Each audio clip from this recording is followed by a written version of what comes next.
अस्सलामु अलैकुम वरहमतुल्लाहि वबरकातुहू। नाज़रीन कराम, कभी आपने सोचा भाई ये बरेलवी हजरात, देवबंदी, वहाबी, शिया सारे के सारे मिर्ज़ा के ख़िलाफ़ हो गए हैं? अजीब बात नहीं है? आपस में तो इख्तलाफात चलते आ रहे हैं। मतलब हम या रसूलल्लाह कहने वाले, साहबा वाले बैत के गुलाम, अल्लाह के वलियों के मानने वाले, हमारी जमात या रसूलल्लाह कहने वाली, ये देवबंदी वहाबी हों, वो उनके मुनकर हैं, तो वो उनके साथ हमारा ये मामला चलते रहते हैं। और नज़रियात में तो देवबंदी वहाबी उनके आपस में अक़ायद व नज़रियात तो एक ही हैं, वो तो हमारा उनसे इख्तलाफ ही है। लेकिन चूँकि देवबंदी अपने आप को हनफी कहलाते हैं, तो अब हनफी और जो है वो गैर मुक़ल्लिदीन हज़रात जो अपने आप को किसी के मुक़ल्लिद नहीं मानते, फिर इख्तलाफ शुरू हो जाता है जी। वो यहाँ पे सीने पे हाथ रख के नमाज़ पढ़ते हैं और हम यहाँ नाफ के नीचे हाथ बांधते हैं, वो रफ़ा दैन करते हैं, हम नहीं करते, वो खिलाफ सुन्नत है, हम सुन्नत वाले हैं। अब फिर शिया हज़रात हैं, वो उनका मामला, उनका कलमा, नमाज, वो सारा ही अलग सिलसिला ही अलग से है। तो वो फिर अहले बैत व सहाबा का मामला आ जाता है, वो सहाबा इकराम के बारे में उनके नज़रियात दुरुस्त नहीं है, अहले बैत के मुतल्लिक़ जो है वो उनके अपने मामलात हैं। मैं एक बात करना चाह रहा हूँ कि ये तो इख्तलाफत चले आ रहे हैं भाई। देवबंदी, वहाबी, बरेलवी, शिया आपस में इनका टसर कहीं ना कहीं चलती रहती है। कोई ना कोई रौला, कहीं ये हो गया जी, वो हो गया जी, फलां हो गया। महल्ले में एक घर जो है वो अलम लगा होता है जनाब, 2-4 देवबंदियों के होते हैं, कोई 1-2 वहाबियों के होते हैं, फिर महल्ला बाकी सुन्नियों का होता है, या कोई महल्ला टोटल किसी और मसलक का हो जाता है। तो ये आपस में तो लगे रहते हैं। अब ये वाहिद बंदा आ गया है जेहलम से उठ के कि जनाब वो सारे इसके खिलाफ हैं। बरेलवी भी हजरात कहते हैं ये ठीक नहीं है, वहाबी भी कहते हैं ये ठीक नहीं है। वो उनका अलामा इब्तिसाम इलाही ज़हीर साहब, वो भी कहते हैं आप मिर्ज़ा तेरी ऐसी की तैसी। अब इधर मसूद साहब पहुंच जाते हैं, तारिक मसूद साहब, ओ जनाब देवबंदियों के, और मैं आ गया हूँ जेलम, ये कर दूंगा, वो कर दूंगा, अब बाहर निकलो। अब वो भी, अब इधर से हनीफ कुरैशी उठ के आ जाता है जनाब, और बाहर निकलो तो ये कर देंगे, वो कर देंगे। और शियों कहते हैं हमारे सामने तो आज तेरी ऐसी की तैसी, सारे उसके खिलाफ। कभी सोचा ये क्या भला, क्या मसला है? मैंने बड़ा इस पर गौर फिक्र किया और मैं इस नतीजे पे पहुंचा हूं, और मैं चाहता हूं कि वो आपके साथ शेयर करूं। अगर आपको अच्छा लगे तो फिर आगे लोगों तक पहुंचाएं और लोगों को पता चले कि हक क्या है। भाई आपस में तो इख्तलाफात चले आ रहे हैं, लेकिन ये एक बंदा उठ के जो है सारे इसके खिलाफ हो गए हैं। क्यों हो गए हैं? आखिर ऐसी क्या बात है इसमें कि सारे के सारे इसके खिलाफ? और उसकी वजह क्या है? उसकी वजह मैं आपको बताना चाहता हूं। अब वजह यह है कि 1400 साल से जो मामलात और नजरियात आ रहे हैं, वो जो हमारे बुजुर्ग आले सुन्नत के, या जो देवबंदी, वहाबी या शिया कहते हैं ये हमारे बुजुर्ग हैं, वो अपने अपने कब्रों में चले गए हैं, उनकी किताबें लिखी पढ़ी हैं। ये और बात है कि मिर्जा उन्हीं बुजुर्गों का इनकार करता है जिनकी किताबें पढ़ता है। अब इमाम बुखारी है, मुस्लिम है, निसाई शरीफ है, या दीगर सियासता जो है, वो दीगर कुतुब हदीस है, वो बाबों ने नहीं लिखी। वो क्या बाबों के, इसके बाबे ने तो कुछ लिखा नहीं है। इसको तो बेचारे को ना कुरान पढ़ना आता है, ना हदीस पढ़नी आती है, ना अरबी पढ़ सकता है। कुरान पाक के बारे में कहते हैं मैं तो इमाम काबा से भी ज्यादा, इमाम काबा को भी जो वो आइन जो निकालता हूं मैं, वो इमाम काबा को भी नहीं आती जो मैं निकालता हूं।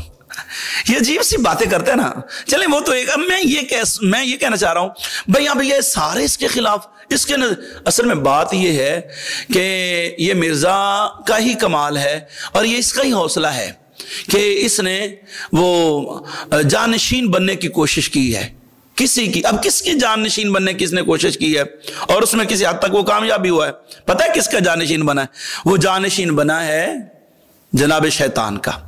अब आप कहेंगे वो कैसे? भाई सारे देवबंदी, वहाबी, शिया, सुन्नी क्या शैतान के पीछे नहीं लगे हुए?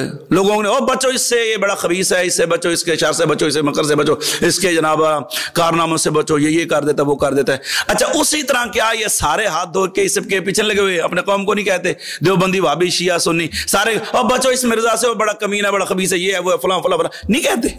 आप नहीं सुनते? सारे इसके आप कमेंट्स पढ़ के देखा करें, सारे कहते हो तो ये को कहता है ये मिर्जा पलंबर है, को कहता मंगोल है, को कहता है मिर्जा छोकरी है, को कहता है ये वो है। ये क्यों उसके? और भाई जैसे शैतान के पीछे पड़े हो वैसे उसके जानशीन के पीछे पड़े हुए हैं। अब आप कहेंगे कौन सी बात मुश्तरक है जनाब, आपने कैसे अंदाजा लगाया? भाई बात ये है कि जो बंदा किसी चीज उसके अंदर हो ना, कोई चीज पावर हो या कोई बात हो, तो अपनी बात मनवाने के लिए किसी ना किसी के सामने आता है। भाई हक को बातिल की जंग तो शुरू से रही है। आदम अलैहिस्सलाम के मुकाबले में शैतान आया, हजरत मूसा अलैहिस्सलाम के बाद मुकाबले में फिरौन आया कि नहीं? मुकाबला हुआ कि नहीं हुआ? हजरत सैयदना इब्राहिम अलैहिस्सलाम के मुकाबले नमरूद आया कि नहीं आया? ابو جہل حضور علیہ السلام کے مقابلے میں آیا کہ نہیں آیا؟ بھائی ہر ایک نبی رسول پیغمبر یا ولی جو بھی جہاں کہیں آیا، جب اس نے حق کی بات کی تو باطل ابھرا، تو باطل کے ساتھ ان کا مقابلہ ہوا کہ نہیں؟ اگر یہ مرزا سچا ہے تو پھر وہ سامنا کیوں نہیں کرتا؟ نہ شیطان سامنے آئے گا، نہ یہ آئے گا، کبھی بھی نہیں آئے گا، مر جائے گا، نہیں آئے گا۔ اچھا وہ بات مشترک کون سی ہے؟ وہ بات پتہ کیا ہے؟ شیطان نے جب اللہ پاک نے فرمایا نا وَإِذْ قُلْنَا لِلْمَلَائِكَةِ اسْجُدُوا لِآدَمَ فَسَجَدُوا إِلَّا إِبْلِيسَ، آدم علیہ السلام کو سجدہ کرو، سب نے کیا، لیکن شیطان نے نہیں کیا، ابلیس نے نہیں کیا سجدہ۔ کیوں؟ اللہ فرماتا ما منعک الا تسجد اذ امرتک، اور میں نے تمہیں خود کہا ہے اور تو سجدہ کر، کیوں نہیں کیا؟ اب آگے شیطان کا جواب کیا ہے؟ انا خیر من خلقتنی من نار، میں بہتر ہوں اس سے، مجھے تو نے آگ سے بنایا، وخلقتہ من طین، اس کو مٹی سے بنایا، میں اس سے بہتر ہوں۔ بس اب جو بہتری کا جو کیڑا تھا اس کے دماغ میں اس نے ظاہر کر دیا، میں بہتر ہوں، لہذا میں ان سے کیوں مقابلہ کروں، میرے مقابلے میں تو ہے ہی نہیں۔ اب یہی حال اس کا ہے، نہ وہ مانا نہ یہ مانے گا، نہ وہ جھکا نہ یہ جھکے گا، نہ وہ کسی کے سامنے آیا نہ پیچھے سے چھپ گئے اندر۔ اب شیطان کے بارے میں حدیث نہیں ہے کہ وہ جسم میں داخل ہو جاتا ہے، خون میں، جیسے جسم میں خون جاری ہے ویسے جاری ہو جاتا ہے، نظر بھی نہیں آتا، اندر چھپ کے وہ کرے گا باتیں۔ ہمیں بلائیں، آپ جہاں بلانا چاہتے ہیں، ہمارے جناب حضور کے غلام تو ہم وقت کے لیے تیار ہیں، کیونکہ جو حق پہ ہوتا ہے وہ تو آتا ہے نا۔ اب اس نے تو باہر ہی نکلنا، بندے باہر کھڑے ہو کے، وہ طارق مسعود صاحب ہیں، حنیف قریشی صاحب ہیں، وہ بیچارے باہر کھڑے ہو کے چلے جاتے ہیں اور یہ باہر نہیں نکلتا۔ اب کیڑا کہ انا خیر من، میں اس سے بہتر ہوں، باب شاہی کوئی نہیں، نہ داتا صاحب کچھ ہیں، نہ بابا فرید کچھ ہیں، نہ پیر میر علی شاہ صاحب ہیں، نہ غزالی زماں ہیں، نہ اعلیٰ حضرت ہیں، کوئی بھی کچھ نہیں ہے، نہ امام بخاری ہیں، نہ غوث پاک ہے، نہ خواجہ معین الدین چشتی اجمیری ہیں، کوئی بھی کچھ نہیں ہے، صرف یہی ہے بس کچھ، یعنی سب کچھ یہی ہے، اپنے آپ سے سب کو کمتر سمجھنا، اور یہی تکبر اور یہی شیطان کا کام ہے، دوسروں کو کچھ نہ سمجھنا اور خود سب کچھ بن جانا۔ یہی شیطان نے کہا تھا انا خیر من، میں اس سے بہتر ہوں اس لیے میں نے اس کو سجدہ نہیں کیا، میں کیوں اس کے سامنے جاؤں؟ اب وہ کوئی مقابلے کے لیے میں کیوں اس کے سامنے جاؤں؟ فلاں سے لکھوا کے لے کر آؤ، فلاں یہ کر دے گا، فلاں۔ او بھائی کوئی سب کچھ بھی ان سے بھی لکھوا کے لے آئے نا، وہ بھی آ جائیں، آپ نے نکلنا ہی نہیں ہے، چاہے مفتی منیب الرحمان صاحب بھی آ جائیں، آپ نے نکلنا ہی نہیں، تقی عثمانی صاحب آ جائیں، آپ نے نہیں نکلنا، یہ میں لکھ کے دیتا ہوں۔ آپ نے پھر کوئی اور بہانا، کیونکہ آپ کے جو جد اعلیٰ ہیں اور جو آپ کے گرو گھنٹار ہیں شیطان جی، تو وہ جو ان کا طریقہ ہے وہ آپ کا طریقہ ہے۔ تو میں نے سوچا یہ دوستوں سے شیئر کر دوں کہ یہ سارے اس کے خلاف کیوں ہیں۔ اس کی وجہ صرف یہی ہے کہ بھائی جیسے شیطان کے خلاف سارے ہیں ویسے اس کے چیلے کے خلاف سارے ہیں۔ اللہ ہمیں شیطان سے بھی بچائے اور شیطان کے چیلے مرزا جیلمی سے بھی بچائے، آمین۔